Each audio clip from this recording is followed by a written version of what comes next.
Hi ಎಲ್ಲರಿಗೂ ನಮಸ್ಕಾರ. ಈಗ ನಾವು ಜಿಮ್ನೋಸ್ಪರ್ಮ್ ಬಗ್ಗೆ ನೋಡ್ತಾ ಹೋಗೋಣ. ಇಲ್ಲಿಯವರೆಗೂ ನಾವು ಆಲ್ಗೆ ಮತ್ತೆ ಬ್ರಯೋಫೈಟ್ ಬಗ್ಗೆ ಜೊತೆಗೆ ಟೆರಿಡೋಫೈಟ್ಸ್ ಬಗ್ಗೆ ಆಗಿದೆ. ಓಕೆ, ಇಲ್ಲಿ ನಾವು ಆಂಜಿಯೋಸ್ಪರ್ಮ್ ಬಗ್ಗೆ ನೋಡ್ಬೇಕಾಗತ್ತೆ. ಅದನ್ನ ಇನ್ನೂ ಒಂದು ಸ್ಟಡಿ ಮಟೀರಿಯಲ್ ಅಲ್ಲಿ ನೋಡ್ತಾ ಹೋಗೋಣ. ಈಗ ಜಿಮ್ನೋಸ್ಪರ್ಮ್ ಬಂದು these are characterized by naked seeds. Okay, ಬೆತ್ತಲೆ ಬೀಜಗಳು ಅಂತ ಹೇಳ್ತೀವಿ. Okay, so gymnosperms are characterized by naked seeds. The plant may be medium sized trees ಅಥವಾ tall trees ಅಥವಾ shrub ಕೂಡ ಆಗಿರ್ಬೋದು. ಇನ್ನು ಮೈಕೋರೈಸಲ್ ಅಸೋಸಿಯೇಷನ್ ಅನ್ನ ಕಾಣ್ತೀವಿ ನಾವು ಇದರಲ್ಲಿ. ಯಾವ್ದ್ರಲ್ಲಿ? ಜಿಮ್ನೋಸ್ಪರ್ಮ್ಸ್ ಅಲ್ಲಿ ಮೈಕೋರೈಸಲ್ ಅಸೋಸಿಯೇಷನ್ ಅನ್ನ ನೋಡ್ತೀವಿ. ಮೈಕೋರೈಸಲ್ ಅಸೋಸಿಯೇಷನ್ ಅಂದ್ರೆ ಏನು? ಅಂದ್ರೆ association of roots with fungus. Okay, ಇದಕ್ಕೆ ಎಕ್ಸಾಂಪಲ್ ಬಂದು ಪೈನಸ್. ಓಕೆ, ಇವೆರಡು ವೆರಿ ಇಂಪಾರ್ಟೆಂಟ್ ಪಾಯಿಂಟ್. ಓಕೆ, ಚೆನ್ನಾಗಿ ನೆನ್ಪಿಟ್ಕೊಳ್ಳಿ. ಯಾವುದು? Mycorrhizal association of roots with fungus like Pinus. ಆಮೇಲೆ ಕರೋಲೈಡ್ ರೂಟ್ ಅಂತ ಹೇಳ್ತೀವಿ. ವಾಟ್ ಡಸ್ ಇಟ್ ಮೀನ್ ಅಂತ ಹೇಳಿದ್ರೆ, ಅಸೋಸಿಯೇಷನ್ ವಿತ್ ನೈಟ್ರೋಜನ್ ಫಿಕ್ಸೇಷನ್ ಅಂದ್ರೆ cyanobacteria. For example in Cycas ಅಲ್ಲಿ ನಾವು ಕರೋಲೈಡ್ ರೂಟ್ ಬಗ್ಗೆ ನಾವು ನೋಡ್ತೀವಿ. ಪೈನಸ್ ಅಲ್ಲಿ ಮೈಕೋರೈಸಲ್ ಅಸೋಸಿಯೇಷನ್ ಅನ್ನು ನೋಡ್ತೀವಿ. ಇವೆರಡನ್ನ ನೀವು ಚೆನ್ನಾಗಿ ನೆನಪಿನಲ್ಲಿ ಇಟ್ಕೊಳ್ಳಿ. ಇನ್ನು ಸ್ಟೆಮ್, ಅನ್ಬ್ರಾಂಚ್ಡ್ ಸೈಕಸ್ ಅನ್ಬ್ರಾಂಚ್ಡ್ ಅಂದ್ರೆ ಸಪೋಸ್ ಅನ್ಬ್ರಾಂಚ್ಡ್ ಜಿಮ್ನೋಸ್ಪರ್ಮ್ಸ್ಗೆ ಎಕ್ಸಾಂಪಲ್ ಬಂದು ಸೈಕಸ್. ಇನ್ನು ಬ್ರಾಂಚ್ಡ್ ಜಿಮ್ನೋಸ್ಪರ್ಮ್ಗೆ ಎಕ್ಸಾಂಪಲ್ ಬಂದು ಪೈನಸ್ ಮತ್ತೆ ಸಿಡ್ರಸ್. ಇವೆರಡು ಏನಿದಾವೆ ಇವು ಬ್ರಾಂಚ್ಡ್ ಜಿಮ್ನೋಸ್ಪರ್ಮ್ಗೆ ಎಕ್ಸಾಂಪಲ್. ಇನ್ನು ಲೀವ್ಸ್ ಬಗ್ಗೆ ನೋಡ್ತಾ ಹೋದ್ರೆ ಸಿಂಪಲ್ ಆಗಿರುತ್ತೆ. ಕಾಂಪೌಂಡ್ ಲೀವ್ಸ್ ಅನ್ನು ಇದು ಒಳಗೊಂಡಿರುತ್ತೆ. ಜೊತೆಗೆ ಕಾನಿಫರ್ಸ್ ಅಲ್ಲಿ ಏನಾಗುತ್ತೆ, ನೀಡ್ ಲೈಕ್ ಲೀವ್ಸ್ ಅನ್ನ ಒಳಗೊಂಡಿರುತ್ತೆ. ಕಾನಿಫರ್ಸ್ ಯಾಕೆ ನೀಡಲ್ ಲೈಕ್ ಲೀವ್ಸ್ ಅನ್ನ ಒಳಗೊಂಡಿರುತ್ತೆ ಅಂತ ಪ್ರಶ್ನೆ ಕೇಳ್ತಾರೆ. ಕಾರಣ ಏನು ಅಂದ್ರೆ that reduce the surface area. ಅದಕ್ಕೋಸ್ಕರ their thick cuticle and sunken stomata also helps to reduce water loss. Okay, ಇದು ಅದಕ್ಕೆ ರೀಸನ್ ಆಗಿರುತ್ತೆ. This is very important. ಇದ್ರ ಬಗ್ಗೆ ಯಾವ ರೀತಿ ಪ್ರಶ್ನೆ ಬರುತ್ತೆ ಅಂದ್ರೆ ಜಿಮ್ನೋಸ್ಪರ್ಮ್ ರಿಲೇಟೆಡ್ ಆಗಿ ಒಂದು ಮೈಕೋರೈಸಲ್ ಅಸೋಸಿಯೇಷನ್ ಇದ್ರ ಬಗ್ಗೆ ಬರುತ್ತೆ, ಕರೋಲೈಡ್ ರೂಟ್ ಬಗ್ಗೆ ಬರುತ್ತೆ. ಆಮೇಲೆ ಸ್ಟೆಮ್, ಅನ್ಬ್ರಾಂಚ್ಡ್ ಸ್ಟೆಮ್ ಜಿಮ್ನೋಸ್ಪರ್ಮ್ಸ್ ಅಲ್ಲಿ ಎಕ್ಸಾಂಪಲ್ ಕೊಡಿ ಅಂತ ಕೇಳ್ತಾರೆ, ದಟ್ ಇಸ್ ಸೈಕಸ್. ಆಮೇಲೆ ಬ್ರಾಂಚ್ಡ್ ಗೆ ಎಕ್ಸಾಂಪಲ್ ಕೊಡಿ ಅಂತ ಹೇಳಿದ್ರೆ that is Pinus and citrus. ನೆನಪಿನಲ್ಲಿ ಇಟ್ಕೊಳ್ಳಿ. ಲೀವ್ಸ್ ಯಾಕೆ ಅವು ನೀಡಲ್ ಲೈಕ್ ಲೀವ್ಸ್ ಅನ್ನ ಒಳಗೊಂಡಿರುತ್ತೆ ಕಾನಿಫರ್ಸ್ ಅಂತ ಕೇಳ್ತಾರೆ. ಯಾಕೆ? ಕಾರಣ ಏನು ಅಂದ್ರೆ ವಾಟರ್ ಲಾಸ್ ಅನ್ನ ರಿಡ್ಯೂಸ್ ಮಾಡುದು. ಆಮೇಲೆ ಸರ್ಫೇಸ್ ಏರಿಯಾ ರಿಡ್ಯೂಸ್ ಆಗೋದ್ರಿಂದ ವಾಟರ್ ಲಾಸ್ ಕೂಡ ಕಡಿಮೆ ಆಗುತ್ತೆ. ಅದಕ್ಕೋಸ್ಕರ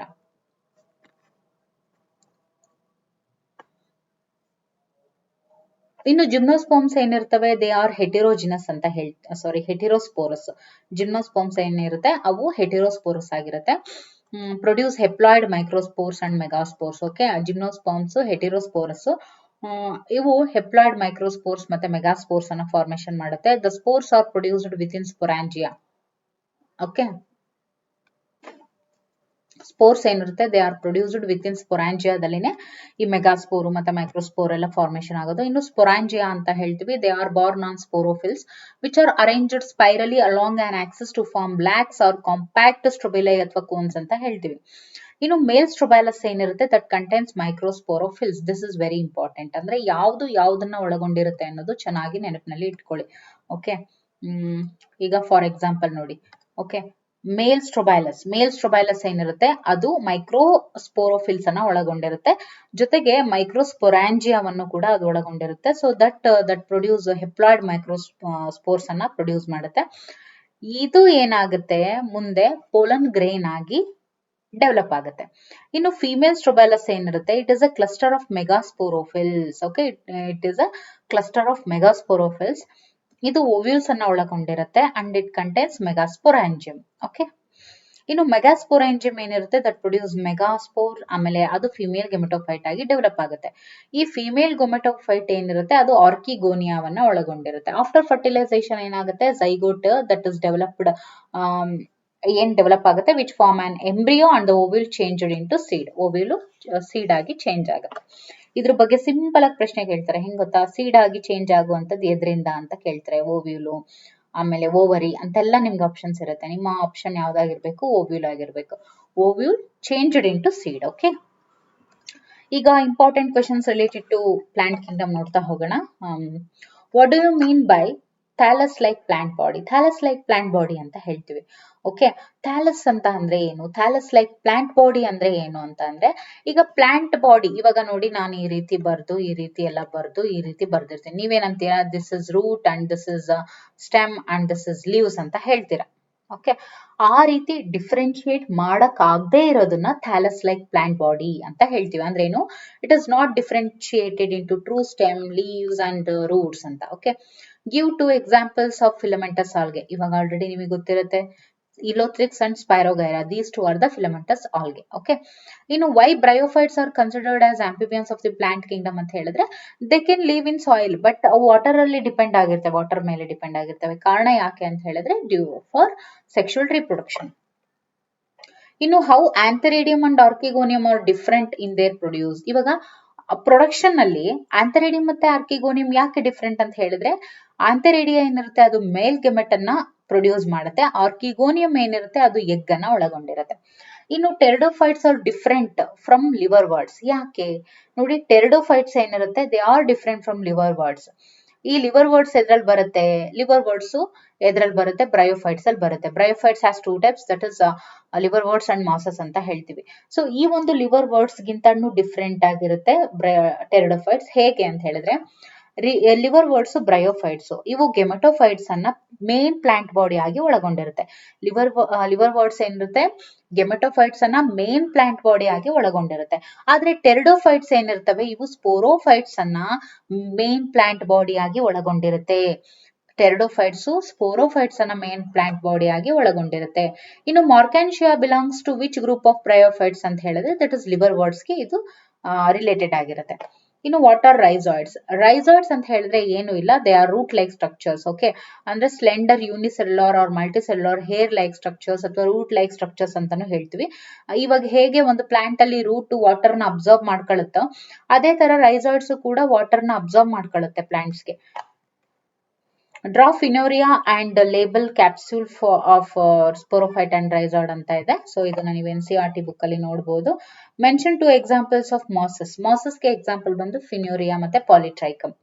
ಕೊರಲಾಯ್ಡ್ ರೂಟ್ಸ್ ಅಂದ್ರೆ ಏನು, ಸೈಕಸ್ ಅಲ್ಲಿ ಸ್ಮಾಲ್ ಸ್ಪೆಷಲೈಸ್ಡ್ ರೂಟ್ಸ್ ಇರುತ್ತೆ, ಅದನ್ನ ನಾವು ಕೊರಲಾಯ್ಡ್ ರೂಟ್ಸ್ ಅಂತ ಹೇಳ್ತೀವಿ. ಎದ್ರಲ್ಲಿ ಕೊರಲಾಯ್ಡ್ ರೂಟ್ಸ್ ಆರ್ ಇನ್ ಸೈಕಸ್. ಸೈಕಸ್ ಅಲ್ಲಿ ಕೊರಲಾಯ್ಡ್ ರೂಟ್ಸ್ ಇರುತ್ತೆ, ಅವು ತುಂಬಾ ಸ್ಪೆಷಲೈಸ್ಡ್ ರೂಟ್ಸ್ ಅಂತ ಹೇಳ್ತೀವಿ.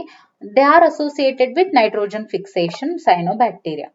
Nitrogen fixing cyanobacteria coralloid root, coralloid root, ಇದನ್ನ ನಾವು ಸೈಕಸ್ ಅಲ್ಲಿ ನೋಡ್ತೀವಿ. Okay,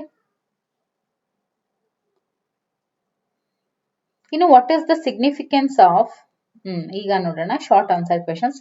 classify the following in respective group of algae, Volvox, Laminaria, Fucus, Porphyra ಅಂತ ಇದೆ. ನೋಡಿ, ಈ ವಾಲ್ವಾಕ್ಸ್ ಏನಿದೆ ಇದು ಗ್ರೀನ್ ಆಲ್ಗೆಗೆ ಬರುತ್ತೆ, ಅಂಡ್ ಬ್ರೌನ್ ಆಲ್ಗೆ ಬಂದು ಲ್ಯಾಮಿನೇರಿಯಾ, ಮತ್ತೆ ಫ್ಯೂಕಸ್ ಇದು ಬ್ರೌನ್ ಆಲ್ಗೆಗೆ ಬರುತ್ತೆ. ಇನ್ನು red algae, okay, Rhodophyceae red algae, ಇದು ಬಂದ್ಬಿಟ್ಟು that is ಪೋರ್ಫೈರಾ.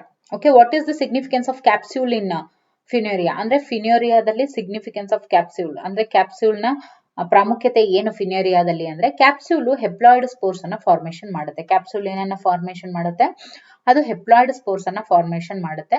So haploid spores ಅನ್ನ ಫಾರ್ಮೇಶನ್ ಮಾಡೋದ್ರ ಮೂಲಕ ಅದು ಸ್ಪೋರ್ಸ್ ಅನ್ನ ರಿಲೀಸ್ ಮಾಡುತ್ತೆ ಕೂಡ. ಸೊ ಅಂಡರ್ ಫೇವರಬಲ್ ಕಂಡೀಷನ್ ಏನಾಗುತ್ತೆ, ಈ ಒಂದು ರಿಲೀಸ್ ಮಾಡಿದಂತ ಸ್ಪೋರ್ಸ್ ಪ್ರೋಟೋನಿಮಾ ಆಗಿ ಡೆವಲಪ್ಮೆಂಟ್ ಆಗುತ್ತೆ. ಸೊ ದಟ್ ಕ್ಯಾಪ್ಸ್ಯೂಲ್ ಏನಿರುತ್ತೆ very important in Funaria. What are gemma cups, right their importance. Gemma cup ಅಂತ ಹೇಳಿ ನಾವು ನೋಡಿದ್ವಿ ಯಾವ್ದ್ರಲ್ಲಿ, ಬ್ರಯೋಫೈಟ್ಸ್ ಅಲ್ಲಿ. ಜೆಮ್ಮಾ ಅಂತ ಹೇಳಿದ್ರೆ ಅವು ಜೆಮ್ಮೆ ಎಲ್ಲ ಗ್ರೀನ್ ಕಲರ್ ಅಲ್ಲಿ ಇರ್ತವೆ, ಮಲ್ಟಿಸೆಲ್ಯುಲರ್ ಆಗಿರ್ತವೆ, ಆಮೇಲೆ ಅಸೆಕ್ಷುಯಲ್ ಬರ್ಡ್ಸ್ ಅನ್ನ ಒಳಗೊಂಡಿರುತ್ತೆ. Okay, which develop in small receptacles called gemma cups ಅಂತ ಹೇಳ್ತೀವಿ. They located on the thalli ಅಂದ್ರೆ ಪ್ಲಾಂಟ್ ಬಾಡಿ ಮೇಲೆ ಲೊಕೇಟ್ ಆಗಿರುತ್ತೆ. Okay, gemmae became detached from the parent body and germinate to form a new individual. Okay, ಇನ್ನು why bryophytes are known as pioneers of ecological succession ಅಂತ ಯಾಕೆ ಕರಿತೀವಿ ಅಂದ್ರೆ, ecological succession ಅಲ್ಲೇ very first ಅಂತ ಯಾಕೆ ನಾವು ಕರಿತೀವಿ ಬ್ರಯೋಫೈಟ್ಸ್ ನ ಅಂತ ಹೇಳಿದ್ರೆ, ನೋಡಿ ಬ್ರಯೋಫೈಟ್ಸ್ ಏನಿರುತ್ತೆ they grow on bare rocks ಅಂದ್ರೆ ಬರಿದಾದ ಕಲ್ಲುಗಳ ಮೇಲೆ ಇವು ಬೆಳಿತವೆ. ಆಮೇಲೆ ಇವು ಆರ್ಗ್ಯಾನಿಕ್ ಆಸಿಡ್ಸ್ ಅನ್ನ ಸೆಕ್ರೇಟ್ ಮಾಡ್ತವೆ ಬ್ರಯೋಫೈಟ್ಸ್. ಈ ಒಂದು ಆಸಿಡ್ಸ್ ಏನಿರುತ್ತೆ ಇವು weathering of rock and soil formation ನ ಕಾಸ್ ಮಾಡುತ್ತೆ. Okay. The soil provides conditions to develop into new types of vegetation. ಅಂದ್ರೆ ಈ ಒಂದು ಎಕಲಾಜಿಕಲ್ ಸಕ್ಸೆಷನ್ಗೆ ಯಾಕೆ ಬ್ರಯೋಫೈಟ್ಸ್ ಪಯೋನೀರ್ ಅಂತ ಹೇಳಿದ್ರೆ, ಇವು ಇನ್ನು ಉಳಿದಿರುವಂತಹ ಬೇರೆ ಟೈಪ್ಸ್ ಆಫ್ ನ್ಯೂ ವೆಜಿಟೇಷನ್ಗೆ ಒಳ್ಳೆ ಒಳ್ಳೆ ಕಂಡೀಷನ್ ನ ಪ್ರೊವೈಡ್ ಮಾಡ್ತವೆ. ಅಂದ್ರೆ ಒಳ್ಳೆ ಸ್ಥಿತಿಯನ್ನ ಒದಗಿಸ್ಕೊಡ್ತವೆ, ಒಳ್ಳೆ ಒಂದು ಸ್ಥಿತಿಯನ್ನ ಇವು ಒದಗಿಸ್ಕೊಡ್ತವೆ ಇನ್ನು ಬೆಳಿಲಿಕ್ಕೆ. Why seed plants are considered the most successful land plants. ನೋಡಿ, ಸೀಡ್ ಪ್ಲಾಂಟ್ಸ್ ಅನ್ನ ಸಕ್ಸಸ್ಫುಲ್ ಲ್ಯಾಂಡ್ ಪ್ಲಾಂಟ್ಸ್ ಅಂತ ಹೇಳಿ ಯಾಕೆ ಕರೀತಾರೆ? ಯಾಕೆ ಅಂದ್ರೆ water is not required for fertilization. ಇಲ್ಲಿ ವಾಟರ್ದು ಯಾವುದೇ ಅವಶ್ಯಕತೆ ಇರಲ್ಲ ಫರ್ಟಿಲೈಸೇಷನ್ ಆಗಕ್ಕೆ. ಸೀಡ್ ಅಲ್ಲಿ ಸೀಡ್ ಕೋಟ್ ಅನ್ನ ಒಳಗೊಂಡಿರುತ್ತೆ, ವೆಲ್ ಡೆವಲಪ್ಡ್ ವಾಸ್ಕ್ಯುಲರ್ ಟಿಶ್ಯೂ ಅನ್ನ ಒಳಗೊಂಡಿರುತ್ತೆ, ಮತ್ತೆ ಎಕ್ಸ್ಟೆನ್ಸಿವ್ ರೂಟ್ ಸಿಸ್ಟಮ್ ಇರುತ್ತೆ. So that they are most successful land plants ಅಂತ ಹೇಳ್ತೀವಿ. ಇನ್ನು ಲಾಂಗ್ ಆನ್ಸರ್ ಟೈಪ್ ಕ್ವೆಶನ್ಸ್ ಅನ್ನ ನೋಡೋಣ. Compare the stored food and pigment system of various classes of alga. ಇವಾಗ ಕ್ಲಾಸಸ್ ಆಫ್ ಆಲ್ಗೆ ಬಗ್ಗೆ ಗೊತ್ತು ನಿಮಗೆ, ಏನು? ಕ್ಲೋರೋಫೈಸೆ, ಫಿಯೋಫೈಸೆ, ರೋಡೋಫೈಸೆ. ಈ ಕ್ಲೋರೋಫೈಸೆ ನಲ್ಲಿ food is stored in the form of starch. Phaeophyceae ನಲ್ಲಿ food is stored in the form of mannitol and laminarin. ಇನ್ನು Rhodophyceae ನಲ್ಲಿ food is stored in the form of floridean starch. Okay. ಇನ್ನು Chlorophyceae ನಲ್ಲಿ A ಮತ್ತೆ B chlorophyll ಇರುತ್ತೆ. ಆಮೇಲೆ ಇಲ್ಲಿ chlorophyll A ಮತ್ತೆ ಸಿ, ಆಮೇಲೆ ಫ್ಯೂಕೋಸಾಂಥಿನ್ ಇರುತ್ತೆ. ರೋಡೋಫೈಸಿನ್ ಅಲ್ಲಿ ಎ ಮತ್ತೆ ಡಿ ಇರುತ್ತೆ, ಮತ್ತೆ ಫೈಕೋ ಎರಿಥ್ರಿನ್ ಕೂಡ ಆಡ್ ಆಗುತ್ತೆ. ಯಾವ್ದ್ರಲ್ಲಿ? ರೋಡೋಫೈಸಿನ್ ಅಲ್ಲಿ. Mention 2 differences in antheridium and archegonium. ಆಮೇಲೆ write any 4 commercial uses of algae ಅಂತ ಹೇಳಿದ್ದಾರೆ. ನೋಡಿ, mention 2 differences in antheridium and archegonium ಅಂತ ನೋಡಿದಾಗ, ಈಗ ಆಂಥೆರಿಡಿಯಂ ಅಥವಾ ಆರ್ಕಿಗೋನಿಯಂ ಅಂತ ನೋಡಿದಾಗ, ಆಂಥೆರಿಡಿಯಾ ಏನಿದೆ ಇದು ಮೇಲ್ ರಿಪ್ರೊಡಕ್ಟಿವ್ ಆರ್ಗನ್ ಆಗಿರುತ್ತೆ. ಇದು ಮೇಲ್ ಗೆಮೆಟ್ ಅನ್ನ ಫಾರ್ಮ್ ಮಾಡುತ್ತೆ, ದಟ್ ಇಸ್ ಆಂಥೆರೋಜಾಯ್ಡ್ಸ್ ಅಂತ ನಾವು ಕರಿತೀವಿ. ಆರ್ಕಿಗೋನಿಯಾ ಏನಿದೆ ಇದು ಫಿಮೇಲ್ ರಿಪ್ರೊಡಕ್ಟಿವ್ ಆರ್ಗನ್ ಆಗಿರುತ್ತೆ. ಇದು ಎಗ್ ಅನ್ನ ಎನ್ಕ್ಲೋಸ್ ಮಾಡ್ಕೊಂಡಿರುತ್ತೆ, ತನ್ನಲ್ಲಿ ಮುಚ್ಕೊಂಡು ಹಿಡಿದಿಟ್ಕೊಂಡು ಇರುತ್ತೆ. ಇನ್ನು 4 ಕಮರ್ಷಿಯಲ್ ಯೂಸಸ್ ಆಫ್ ಆಲ್ಗೆ ಅಂತ ಕೇಳಿದ್ದಾರೆ. Algae such as Gelidium, Gracilaria are use to grow microbes. Okay.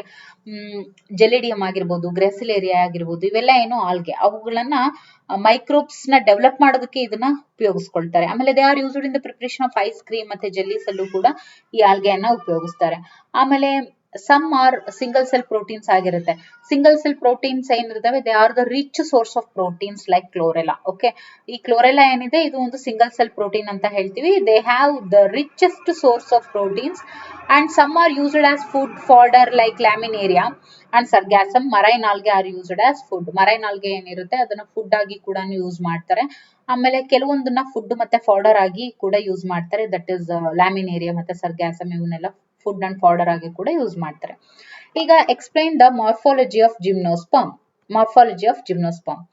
Gymnosperm naked side ಅನ್ನ ಒಳಗೊಂಡಿರುತ್ತೆ. They may be medium size trees ಅಥವಾ ಟಾಲ್ ಟ್ರೀಸ್, ಆಮೇಲೆ ಶ್ರಬ್ಸ್, ಎಲ್ಲಾ ರೀತಿನೂ ನಾವು ನೋಡ್ತೀವಿ. ರೂಟ್ ಏನಿರುತ್ತೆ ಅದು ಡಿಫ್ರೆಂಟ್ ಟೈಪ್ಸ್ ಆಫ್ ಅಸೋಸಿಯೇಷನ್ಸ್ ಅನ್ನ ತೋರಿಸುತ್ತೆ. This is very important in gymnosperms. Okay. ಈಗ for example mycorrhizal association, that is association of roots with fungus. ಅದು ಯಾವ್ದ್ರಲ್ಲಿ? ಪೈನಸ್ ಅಲ್ಲಿ. ಇನ್ನು ಕೊರಲಾಯ್ಡ್ ರೂಟ್ ಅದು ನೈಟ್ರೋಜನ್ ಫಿಕ್ಸಿಂಗ್ ಸೈನೋಬ್ಯಾಕ್ಟೀರಿಯಾ. ಓಕೆ. ಇನ್ನು ಸ್ಟೆಮ್ ಏನಿರುತ್ತೆ ಅದು ಅನ್ಬ್ರಾಂಚ್ಡ್ ಆಗಿದ್ರೆ, ಅನ್ಬ್ರಾಂಚ್ಡ್ ಅಂದ್ರೆ ಸೈಕಸ್ ಅಲ್ಲಿ ಅನ್ಬ್ರಾಂಚ್ಡ್ ಆಗಿರುತ್ತೆ. ಇನ್ನು ಪೈನಸ್ ಮತ್ತೆ ಸಿಡ್ರಸ್ ಅಲ್ಲಿ ಬ್ರಾಂಚ್ಡ್ ಸ್ಟೆಮ್ಸ್ ಅನ್ನ ನಾವು ಜಿಮ್ನೋಸ್ಪರ್ಮ್ಸ್ ಅಲ್ಲಿ ನೋಡಬಹುದು. ಲೀವ್ಸ್ ಏನಿರುತ್ತೆ ಅದು ಸಿಂಪಲ್ ಆಗಿರುತ್ತೆ ಮತ್ತೆ ಕಾಂಪೌಂಡ್ ಆಗಿರುತ್ತೆ, ಜೊತೆಗೆ ನೀಡಲ್ ಲೈಕ್ ಸ್ಟ್ರಕ್ಚರ್ಸ್ ಅನ್ನು ಕೂಡ ಒಳಗೊಂಡಿರುತ್ತೆ. ನೀಡಲ್ ಲೈಕ್ ಸ್ಟ್ರಕ್ಚರ್ಸ್ ಯಾಕೆ ಒಳಗೊಂಡಿರುತ್ತೆ ಅಂತ ಹೇಳಿದ್ರೆ ವಾಟರ್ ಲಾಸ್ ಅನ್ನ ಕಮ್ಮಿ ಮಾಡೋದಕ್ಕೆ. ಆಮೇಲೆ sporangia are borne on sporophylls which are arranged spirally along an axis to form lax or compact strobili or cones ಅಂತ ಹೇಳ್ತೀವಿ. The mail ಸ್ಟ್ರೋಬೆಲಸ್ contains ಮೈಕ್ರೋಸ್ಪೋರೋಫಿಲ್ಸ್. ಮೇಲ್ ಸ್ಟ್ರೋಬೆಲಸ್ ಏನಿರುತ್ತೆ ಅದು ಮೈಕ್ರೋಸ್ಪೋರೋಫಿಲ್ಸ್ ಅನ್ನ ಒಳಗೊಂಡಿರುತ್ತೆ. ಅದ್ರ ಒಳಗಡೆ ಆ ಮೈಕ್ರೋಸ್ಪೋರೋಫಿಲ್ಸ್ ಏನಿರುತ್ತೆ ಅದ್ರೊಳಗಡೆ ಮೈಕ್ರೋಸ್ಪೊರಾಂಜಿಯಾ ಇರುತ್ತೆ. ಅದು ಹೆಪ್ಲಾಯ್ಡ್ ಮೈಕ್ರೋಸ್ಪೋರ್ಸ್ ಅನ್ನ ಡೆವಲಪ್ ಮಾಡುತ್ತೆ, that lead to pollen grain.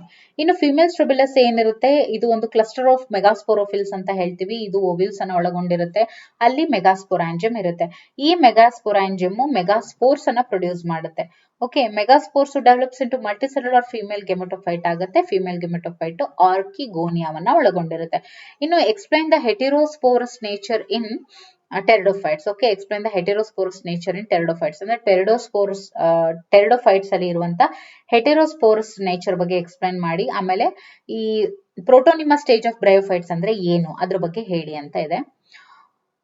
First heterosporous nature in pteridophytes ಅಂತ ನೋಡೋದಾದ್ರೆ, ಮೋಸ್ಟ್ಲಿ ಟೆರಿಡೋಫೈಟ್ಸ್ ಏನಿರ್ತವೆ ದೇ ಆರ್ ಆಲ್ ಹೋಮೋಸ್ಪೋರಸ್. ಇಲ್ಲಿ ಹೋಮೋಸ್ಪೋರಸ್ ಅಂದ್ರೆ ಏನು, ಎಲ್ಲವೂ ಕೂಡ ಒಂದೇ ಕೈಂಡ್ಸ್ ಅಂದ್ರೆ ಒಂದೇ ಟೈಪ್ ಆಫ್ ಸ್ಪೋರ್ಸ್ ಇರುತ್ತೆ. ಕೆಲವೊಂದ್ಸತಿ ಏನಾಗುತ್ತೆ, ಸಮ್ ಜೀನಸ್ ಫಾರ್ ಎಕ್ಸಾಂಪಲ್ ಸಲಾಜಿನೆಲ್ಲ ಮತ್ತೆ ಸಾಲ್ವಿನಿಯಾ ಏನಿರುತ್ತೆ, ಇವು 2 kinds ಆಫ್ ಸ್ಪೋರ್ಸ್ ಅನ್ನ ಏನ್ ಮಾಡ್ತವೆ, ಪ್ರೊಡ್ಯೂಸ್ ಮಾಡ್ತವೆ. ಅಂದ್ರೇನು, ಆ 2 types ಆಫ್ ಸ್ಪೋರ್ಸ್ ಅಂದ್ರೆ ಏನು, that is one large spore and one small spore. Okay, ಅವನ್ನೇ ನಾವು ಹೆಟಿರೋಸ್ಪೋರಸ್ ಅಂತ ಹೇಳ್ತೀವಿ. ಈ ಮೆಗಾಸ್ಪೋರ್ ಮತ್ತೆ ಮೈಕ್ರೋಸ್ಪೋರ್ಸ್ ಏನಿರುತ್ತೆ, ಅವು ಜರ್ಮಿನೇಟ್ ಆಗಿ microspores megaspores gives rise to female and microspores gives rise to male gametophyte. ಇಷ್ಟೇ, ಇದನ್ನೇ ಹೆಟಿರೋಸ್ಪೋರ್ಸ್ ಅಂತ ಹೇಳೋದು. ಓಕೆ, ಇನ್ನು premature stage of life cycle of mosses is called gametophyte ಅಂತ ಹೇಳ್ತೀವಿ. ಪ್ರೋಟೋನಿಮಸ್ ಸ್ಟೇಜ್ ಆಫ್ ಬ್ರಯೋಫೈಟ್ಸ್ ಅಂತ ಅಂದ್ರೆ, ಈಗ ಪ್ರಿಮೆಚ್ಯೂರ್ ಸ್ಟೇಜ್ ಅಂದ್ರೆ ಕಂಪ್ಲೀಟ್ಲಿ ಮೆಚ್ಯೂರ್ ಸ್ಟೇಜ್ ಅಲ್ಲ. Okay, premature stage of the life cycle of mosses. ಈಗ ಮಾಸಸ್ ಏನು ಬೆಳವಣಿಗೆಯ ಲೈಫ್ ಸೈಕಲ್ ಇರುತ್ತೆ, ಅದರಲ್ಲಿ ಪ್ರಿಮೆಚ್ಯೂರ್ ಸ್ಟೇಜ್ ಅನ್ನ ನಾವು ಗೆಮೆಟೋಫೈಟ್ ಅಂತ ಹೇಳ್ತೀವಿ. ಈ ಒಂದು ಪ್ರಿಮೆಚ್ಯೂರ್ ಸ್ಟೇಜ್ ಆಗಿರುವಂತ ಗೆಮೆಟೋಫೈಟ್ ಇದು 2 main ಸ್ಟೇಜಸ್ ಅನ್ನ ಒಳಗೊಂಡಿರುತ್ತೆ. ಒಂದ್ stage protonema stage. Protonema stage ಅಲ್ಲಿ ಏನಾಗುತ್ತೆ ಅಂದ್ರೆ, it develops directly from a spore, ಅಂದ್ರೆ ಸ್ಪೋರ್ ಇಂದಾನೆ ಇದು ಡೈರೆಕ್ಟ್ ಆಗಿ ಡೆವಲಪ್ ಆಗಿರುತ್ತೆ. ಇನ್ನು ಪ್ರೋಟೋನಿಮಾ ಏನಿರುತ್ತೆ, ದಟ್ ಇಸ್ ಕ್ರೀಪಿಂಗ್, ಆಮೇಲೆ green, branched and usually filamentous ಆಗಿ ಈ ಒಂದು ಶೇಪ್ ಅನ್ನ ಅದು ಒಳಗೊಂಡಿರುತ್ತೆ. ಗೊತ್ತಾಯ್ತು? Premature stage of the life cycle of mosses is called gametophyte ಅಂತ ಹೇಳ್ತೀವಿ. That gametophyte consist of 2 main stages. That one stage is ಪ್ರೋಟೋನಿಮಾ stage. So ಆ ಒಂದು ಪ್ರೋಟೋನಿಮಾ ಏನಿರುತ್ತೆ, ಪ್ರೋಟೋನಿಮಾ ಸ್ಟೇಜಸ್ ಅಲ್ಲಿ ಏನಾಗುತ್ತೆ, ಅದು ಸ್ಪೋರ್ ಆಗಿ ಡೆವಲಪ್ ಆಗುತ್ತೆ. ಆ ಪ್ರೋಟೋನಿಮಾ ಏನಿರುತ್ತೆ, ಕ್ರೀಪಿಂಗ್ ಮೀನ್ಸ್ ತೆವಳ್ಕೊಳ್ಳೋ ತರ ಇರುತ್ತೆ, ಆಮೇಲೆ ಗ್ರೀನ್ ಕಲರ್ ಇರುತ್ತೆ, ಬ್ರಾಂಚ್ಡ್ ಆಗಿರುತ್ತೆ, ಮತ್ತೆ ಯೂಶುವಲಿ ಫಿಲೋಮೆಂಟಸ್ ಆಗಿರುತ್ತೆ. Mention any 3 ways that allow the gymnosperm to adopt in extreme environments. Describe the prothallus ಅಂತ ಇದೆ. Mention any 3 ways that allow the gymnosperms to adopt the extreme environments. ಅಂದ್ರೆ 3 ways ಅನ್ನ ಹೇಳ್ಬೇಕು. ಅದ್ರ ಮೂಲಕ gymnosperms even in extreme environment ಅಲ್ಲೂ ಕೂಡ ಅದು ಅಡಾಪ್ಟ್ ಆಗಿರುವಂತದ್ದು, ಆ ರೀತಿಯಾಗಿ ಹೇಳ್ಬೇಕು. ಇನ್ನೊಂದು ಪ್ರೋಥ್ಯಾಲಸ್ ಬಂದ್ರೆ ಏನು ಅಂತ ಕೇಳಿದ್ದಾರೆ. ಅಂದ್ರೆ ಎಕ್ಸ್ಟ್ರೀಮ್ ಎನ್ವಿರಾನ್ಮೆಂಟ್ ಅಂದ್ರೆ ವಾತಾವರಣದ ಎಷ್ಟೇ ಏರುಪೇರಲ್ಲಿ ಇದ್ರೂ ಕೂಡ ಜಿಮ್ನೋಸ್ಪರ್ಮ್ಸ್ ತುಂಬಾ ಚೆನ್ನಾಗಿ ಸರ್ವೈವ್ ಆಗುತ್ತೆ ಅಲ್ವಾ. ಸೊ ಅದಕ್ಕೆ ಕಾರಣ ಏನು ಅಂತ ಕೇಳಿದರೆ, ಥಿಕ್ ಕ್ವಿಟಿಕಲ್. ಏನಿದು, ಇಲ್ಲಿ cuticle forms a thick protective layer in the whole plant. ಅಂದ್ರೆ ಜಿಮ್ನೋಸ್ಪರ್ಮ್ಸ್ ಪ್ಲಾಂಟ್ ಏನಿರುತ್ತೆ ಅದರಲ್ಲಿ ಥಿಕ್ ಪ್ರೊಟೆಕ್ಟಿವ್ ಲೇಯರ್ ಇರುತ್ತೆ over all the body. Okay, so that reduces the water loss in extremely high pressure. Okay, so ಅದು ಏನಾಗುತ್ತೆ, ಎಂತ extreme high temperature ಇದ್ರೂ ಕೂಡ water loss ನ ಅದು ಕಡಿಮೆ ಮಾಡುತ್ತೆ ಈ ಒಂದು ಥಿಕ್ ಕ್ವಿಟಿಕಲ್. ಆಮೇಲೆ ಸಂಕನ್ ಸ್ಟೊಮ್ಯಾಟಾ, ಈ the surface area of stomata ಏನಿರುತ್ತೆ, that reduces which minimises the water loss. ಅಂದ್ರೆ ಸ್ಟೊಮ್ಯಾಟಾ ಕೂಡ ಅಂದ್ರೆ ಸಂಕನ್ ಸ್ಟೊಮ್ಯಾಟಾ ಆಗಿರೋದ್ರಿಂದ ಇದು ಕೂಡ ವಾಟರ್ ಲಾಸ್ ಅನ್ನ ತಡೆಗಟ್ಟುತ್ತೆ.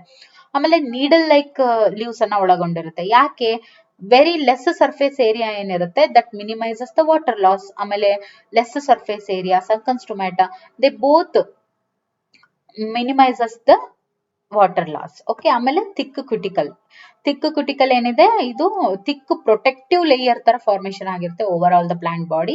ಇದು ಕೂಡ ವಾಟರ್ ಲಾಸ್ ಅನ್ನ ಕಡಿಮೆ ಮಾಡುತ್ತೆ in extremely high temperature. So ಈಗ ಪ್ರೋಥ್ಯಾಲಸ್ ಅಂದ್ರೆ ಏನು, ಇವಾಗ ನಿಮಗೆ ಥ್ಯಾಲಸ್ ಅಂದ್ರೆ ಗೊತ್ತಾಯ್ತು. ಥ್ಯಾಲಸ್ ಅಂದ್ರೆ ಏನು, plant like structure which cannot be differentiated into leaf, stem, root ಅಂತ ಹೇಳಿ. ಈಗ ಪ್ರೋಥ್ಯಾಲಸ್ ಅಂತ ಅಂದ್ರೆ ಏನು, ಪ್ರೋಥ್ಯಾಲಸ್ ಅಂತ ಅಂದ್ರೆ they are present in ferns ಅನ್ನ ನಾವು ಎಲ್ಲಿ ನೋಡ್ತೀವಿ, ಟೆರಿಡೋಫೈಟ್ಸ್ ಅಲ್ಲಿ ನಾವು ನೋಡ್ತೀವಿ. So prothallus is present in ferns ಅಂದ್ರೆ ಅದು ಮಲ್ಟಿ ಸೆಲ್ಯುಲರ್ ಆಗಿರುತ್ತೆ, ಫ್ರೀ ಲಿವಿಂಗ್ ಆಗಿರುತ್ತೆ, ಮತ್ತೆ ಥ್ಯಾಲಾಯ್ಡ್ ಸ್ಟ್ರಕ್ಚರ್ ಅನ್ನ ಒಳಗೊಂಡಿರುತ್ತೆ. It is developed from the spores. Okay, it is developed from the spores produced after reduction division by saprophyte.